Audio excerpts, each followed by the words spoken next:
ডাকসু নির্বাচন কেন্দ্রিক নিরাপত্তা নিশ্চিতে শুধু বিশ্ববিদ্যালয় প্রশাসন নয়, সবার সহযোগিতা চেয়েছেন ঢাকা বিশ্ববিদ্যালয়ের উপাচার্য অধ্যাপক ডক্টর নিয়াজ আহমদ খান। বুধবার বিশ্ববিদ্যালয়ের এক সংবাদ সম্মেলনে এ কথা বলেন তিনি।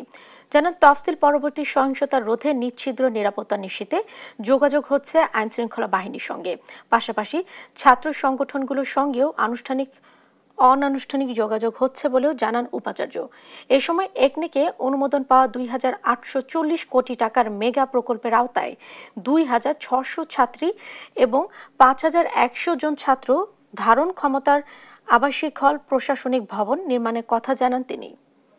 আইনশৃঙ্খলা রক্ষাকারী বাহিনীগুলোর সাথে আমাদের প্রক্টর অফিসের সমন্বয়ে প্রতিদিন যোগাযোগ হচ্ছে। প্রতিদিন ছাত্র সংগঠনগুলোর সাথে আমাদের আনুষ্ঠানিক এবং অনানুষ্ঠানিক যোগাযোগ অব্যাহত আছে।